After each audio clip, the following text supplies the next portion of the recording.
Leo hii ndugu zangu Waislamu, hakuna kitu kikubwa kama amani. Mtume sallallahu alaihi wasallam alipoanza da'wa yake mwanzo alianza kuwaunga watu, na hadithi zake nyingi anamaanisha Mtume alikuwa hapendi machafuko.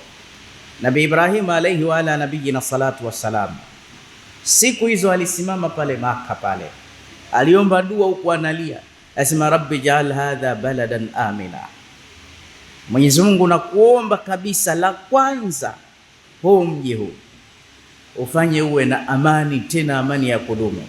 Na katika aya nyingine, wab'ath fihim rasulan minhum, ikisha kuwepo amani hapa wapelekee mtume anaotokamana na wao wenyewe, kwa sababu mitume wote dunia nzima ni familia moja. Hata usipate tabu, mtoto wa shangazi, mtoto wa mjomba, shemeji, wote hadith wala familia moja, kasoro mtume mmoja tu ambaye ni Mtume Muhammad. Yeye huyo katokea huko Maka huko.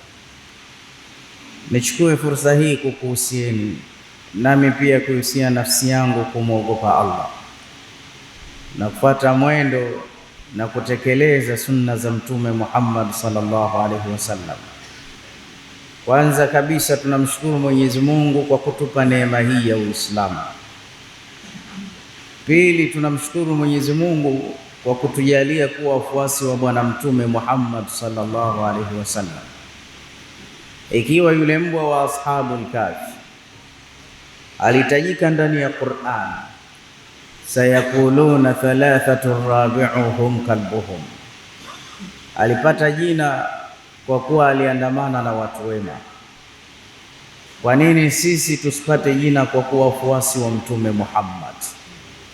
Na ukizingatia mtume huyu anatupenda, na kulithibitisha hilo ni kile kipindi aliposema Bwana Mtume, inna likulli nabiyyin da'wa li ummatihi, hakika kila mtume amepewa dua kwa ajili ya watu wake na akawaombea. Na mimi miongoni mwa safu ya mitume nilipewa ya kwangu dua dhidi ya watu wangu, lakini ya kwangu mimi idakhartuha shafi'atan li ummati yawm al-qiyama, nimeiweka hakiba kwa ajili ya wafuasi wangu siku ya Kiyama. Nabii Muhammadin damat lana al-afrahu wa qulubuna bi dhikrihi tartahu idha talawna dhikrihi wa haditha. Kwa ajili ya Mtume Muhammad furaha imedumu juu yetu au imetudumia furaha, na pale atakapotajwa kidogo tu, wallahi nyoyo zetu zinasisimka, zinaburudika. Hapana shaka nahnu ushaqun nabiy wa nabiyuna hayyun fi qulubina, sisi ni vipenzi vya Mtume Muhammad na mtume mwenyewe yuko hai ndani ya nyoyo zetu. Na kwa nini tusimpende, na kati mwenyewe ashai kusema laqad uditu au ishtaqa qalbi ila ahbabi, natamani kuwaona ndugu zangu, ikhwani. Ndugu zake ni sisi. Mtume amethibitisha sisi tutakuja kumpenda sana, na wallahi tunampenda sana tu, na wala si kidogo. Mmoja alikuwa anakuja kwa Aba Abdurrahman. Aba Abdurrahman ni Abdullahi ibn Umar ibn al-Khattab. Huyu ndo Aba Abdurrahman. Siku hiyo alikuwa akija tabiina, anamuuliza Abdullah ibn Umar, a antum raaitum rasulallahi bi ayunikum hadhihi, hivi nyinyi ni watu ambao mlipata bakhti ya kumwona mtume fizikali, jisman wa ruhan ma'an, kwa macho yenu haya? Naye akasema naam, nahnu raainahu au raaina rasulullah bi ayunina hadhihi, ndiyo sisi ni watu ambao wa macho yetu haya tumemwona mtume mubashara live, tumemwona. asema a antum kallamtum rasulullah bialsinatikum hadhi, hivi nyinyi ni watu ambao mmesema na mtume kwa ndimi zenu na vinywa hivi kabisa? Ambia naam, sisi ni wale ambao kallamnahu rasulullah, tumemsemeza mtume bialsinatina hadhi, kwa midomo yetu. A antum mamsaktum rasulullah, nyinyi ni watu mmemshika kabisa, biaidikum hadhi, kwa mikono hivi mnamshika. Ambia naam, tumemshika mtume sisi biaidina hadhihi, kwa hii mikono yetu tumemshika, tumemkumbatia. Bwana akamtazama akapata ghera, ambia tibetum, mmepata bahati kubwa nyie, mmepata bahati ya hali ya juu kabisa, mmemshika, mmeongea naye, mmetembea naye. Ndo Aba Abdurrahmani akamwambia, bahati sio sisi peke yetu. Je, nikuambie niliyomsikia mtume akisema? Asema niambie. Ambia siku moja alisema, ishtaqa qalbi ila ahbabi, mimi natamani kuwaona ndugu zangu, vipenzi vyangu. Tukamuuliza, walasna ahbabaka ya Rasulullah, sisi sio vipenzi vyako? Asema, antum sahabi, nyie ni sahaba zangu, wenzi wangu, lakini vipenzi vyangu mimi man yatuna min ba'di, ni wale watakaokuja leo Lindi hapa kusali. Wa amana bi wa lam yarawna, alafu wakaniamini, wakawa wananizungumzia na hata hawajaniona. Kwa hiyo watu hao ndio vipenzi vya mimi. Mmoja alikuwa akiwaona masahaba tabiini, anamshika ule mkono wake alafu anapangusa, asema hadha yadun masata rasulullah, huu mkono huu ulimshika mtume sallallahu alaihi wasallam. Inshallah Mwenyezi Mungu atujalie tukaingie na mtume peponi inshallah taala. Na leo mtume angekuwepo, sijui ingekuwaje Waislamu. Kung'ara kote huku, kupendeza kwetu kote huku ni shauri ya kumpenda mtume Muhammad. Mabwana, moyo una kazi mbili, wala hauna kazi tatu. Kazi ya kwanza ya moyo ni hubu, ni kupenda, na kazi yake ya pili bilaks ni kuchukia. Kazi mbili tu za moyo. Na anaelezea, anayebainisha hali ya moyo ni ulimi, lakini ulimi hauna ufasaha kuelezea hali ya moyo. Kama moyo umempenda mtu fulani, ukitaka kumwambia nakupenda, mwisho unaishia njiani, sijui hata niseme nini, lakini ana mutu fik, unaniua kwako, nimekufa nimeoza. Kwa hiyo ulimi hauna ubainifu. Na mtu akikwambia bwana nakuchukia, I hate you, shekhe huyu kamaanisha tena, kaongea kidogo, lakini ndani kuna balaa ya hali ya juu kweli kweli. Sasa dalili ya kwamba moyo umempenda mtu, umemshiba, inakuja athari yake katika aljawarih, inakuja katika action, unakuja mutabaa, unaanza kufuata. Utakuta msanii kapendwa, mtu anaanza kuvaa kama yeye, anaanza kuimba kama yeye, anaanza kuwa kama yeye. Hii ni dalili ya mapenzi. Na sisi Waislamu, dalili ya mapenzi, unakuta tunafuga ndevu, na wengine hata hatuna interest hiyo, lakini tunafurahia kwa sababu alifuga Mtume Muhammad. Unakuta mwingine kavaa kilemba, mwingine kavaa kanzu, mwingine ana jigongo la msaki, umwambii kitu, asema hii ilikuwa ni sunna ya Mtume Muhammad.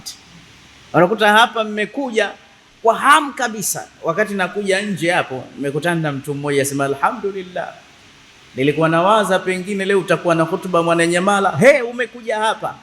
Yani unajua hii furaha yake ni nini? Kwa sababu anakuja kuzungumzwa Mtume Muhammad. Na hata mimi nimekuja kwa furaha, najua hapa kwenye mimbari sishuki sharti nimzungumze Mtume Muhammad, na nikitoa sema nishafikisha ujumbe wake. Na yeye Mtume sallallahu alaihi wasallam ana mapenzi na Mola wake, na alikuwa anafikisha ujumbe wa Mola wake. Na leo Waislamu, tufikisheni Uislamu kama ulivyo. Leo kuna jambo moja nataka kulizungumza, kwa sababu zamani alilizungumza Mtume Muhammad sallallahu alaihi wasallam, lakini zamani ndo da'wa yake, na hili jambo tuwe na dhana nalo nzuri. Leo Waislamu, nilikuja na mada muhimu sana.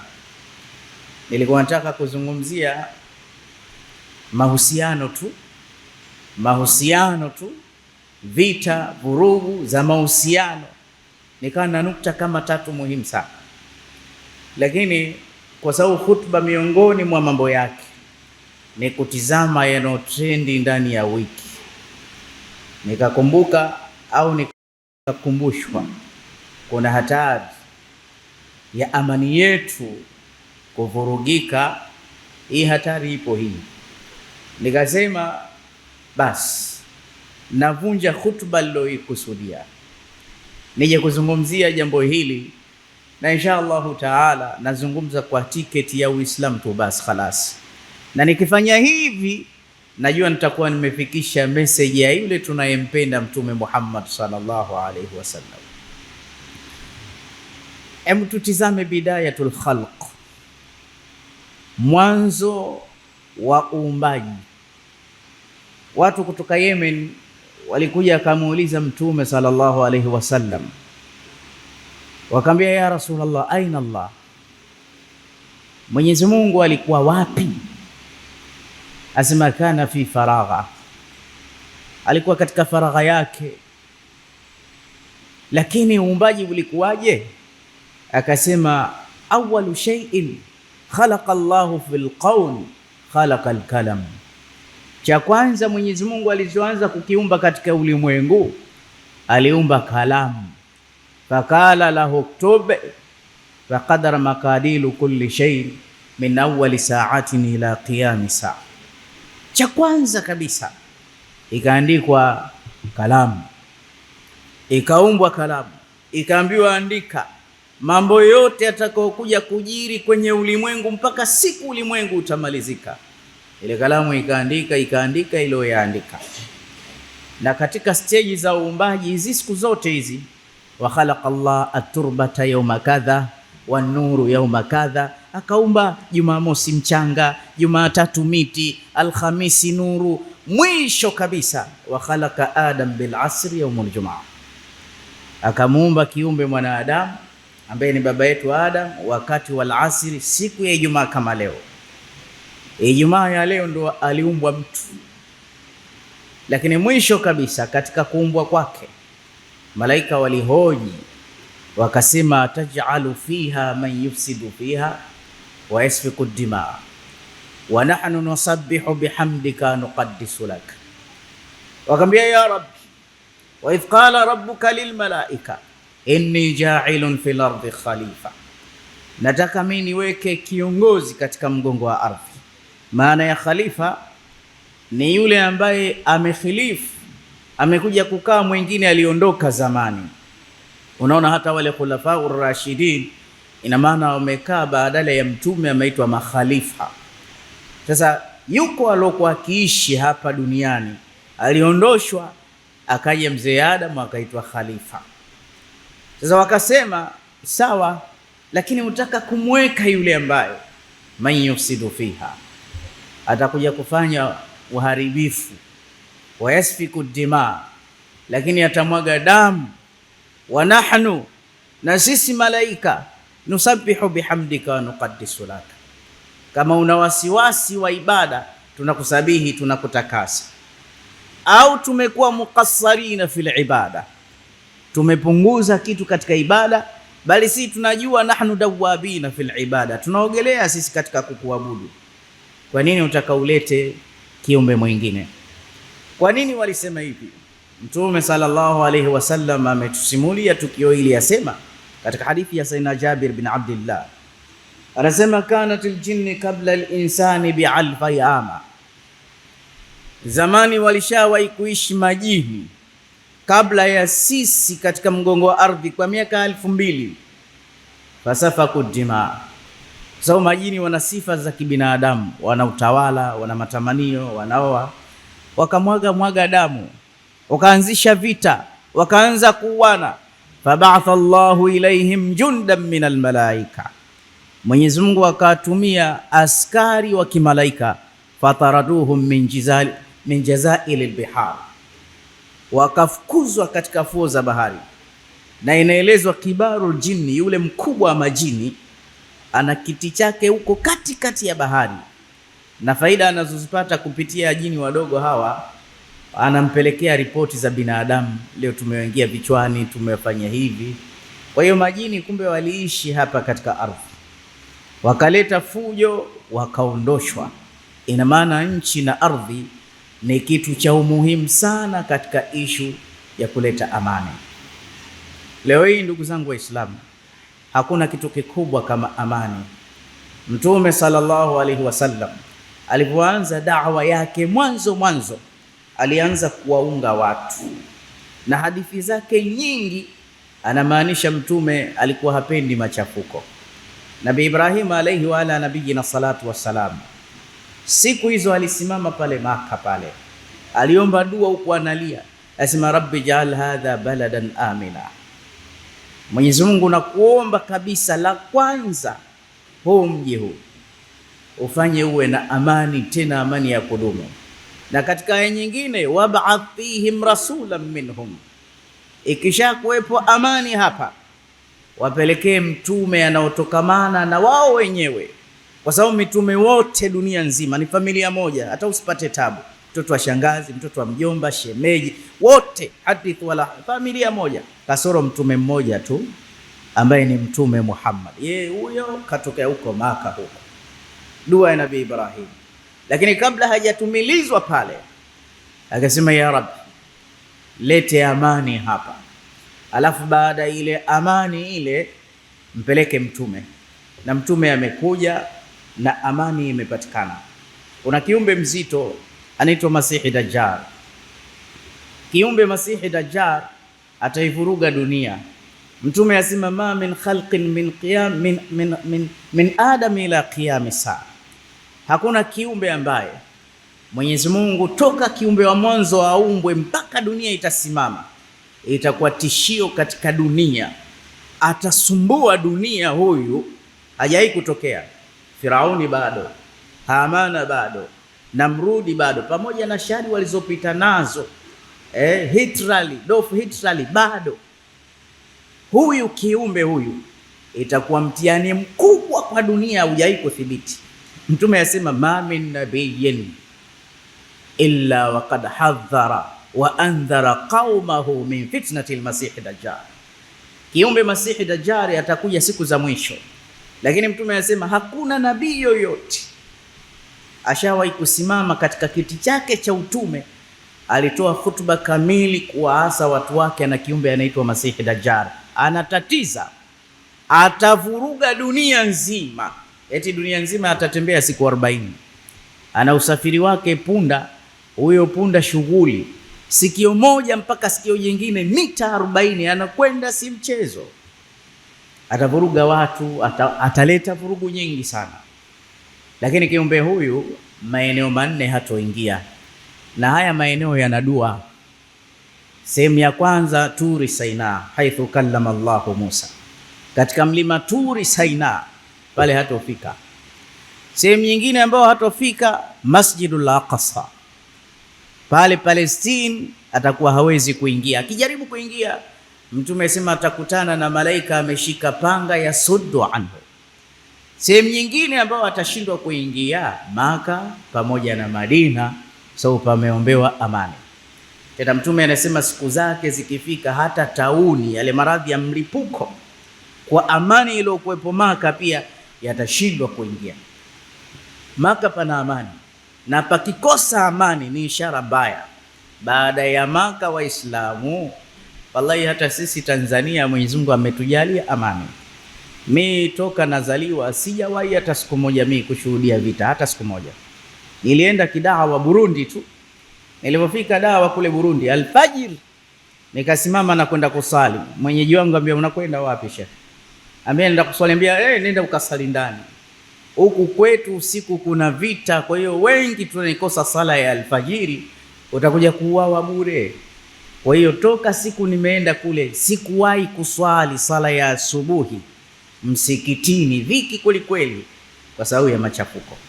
Sasa Uislamu ulivyo, kufunga maneno mafupi, umetizama amani maeneo matano. Haya maeneo matano kila mmoja wenu ni faradhi kwake kuyapa amani. Uislamu umezingatia amani maeneo makuu matano.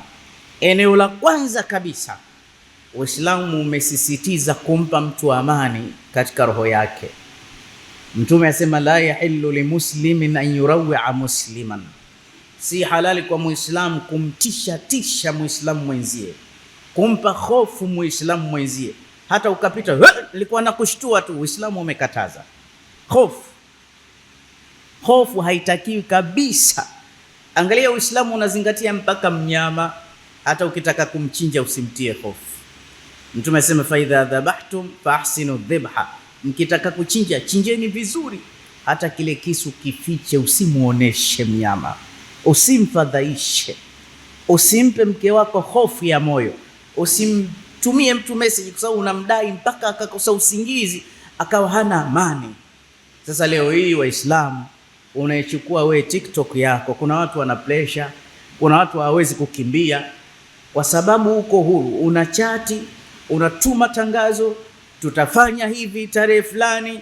Unajua Mwenyezi Mungu Subhanahu wa Ta'ala wakati anaisimulia mitihani, wala nabluwannakum bi shay'in min al-khawf, alipoeleza mitihani mikubwa, alianza mtihani wa hofu. Hofu ikitanda katika mshtama, kila mmoja akina machini akitizama siku fulani itakuwaje, inaingia hofu ndani ya nafsi yake. Usiamshe pressure, usitumike kuwapa watu tension na hofu, hasa ukiwa wewe huhusiki kama Muislamu. Kama Muislamu usifanye jambo kama hilo. Kwa hiyo jambo la kwanza, tumeamrishwa kuwapa watu amani katika nyoyo zao. Sehemu ya pili, Uislamu umesisitiza kumpa mtu amani katika heshima yake. Mpe mtu amani katika cheo chake. Usivunje heshima ya mtu hata kama yeye mwenyewe hajiheshimu. Lakini leo hii heshima zimeondolewa amani. Mpe mtu katika heshima yake. Tunao viongozi wengine hata si Waislamu, au tunawaona sio, hatuna ruhusa ya kuwatukana sisi kama Waislamu. Tuna njia zetu za kero. Wewe ufikiri ni vizuri, ataulizwa siku ya Kiyama. Unaposti tu unamtukana anayetaka. Na sisi kama Waislamu leo Ijumaa ni siku yetu. Sisi wenyewe tukiambiana mambo haya, unajua Allah anasemaje? Dhalika wa man yu'azzim hurumatillah, vivyo hivyo atakayetukuza hurumati, vitakatifu vya Allah. Uthaymeen anasema vitakatifu miongoni mwao ashkhasul muhtaramin, ni wale watu watukufu, wazungumzaji, maimamu, maustadhi, baba, mama, Mtume Muhammad. Hawa ukiwaheshimu, fahuwa min taqwal qulub, ni uchamungu wa moyo. Sasa kama atapita mmoja wetu, Mtume sema in ta'ammara alaykum abadan habashi, hata mwe Waarabu nyote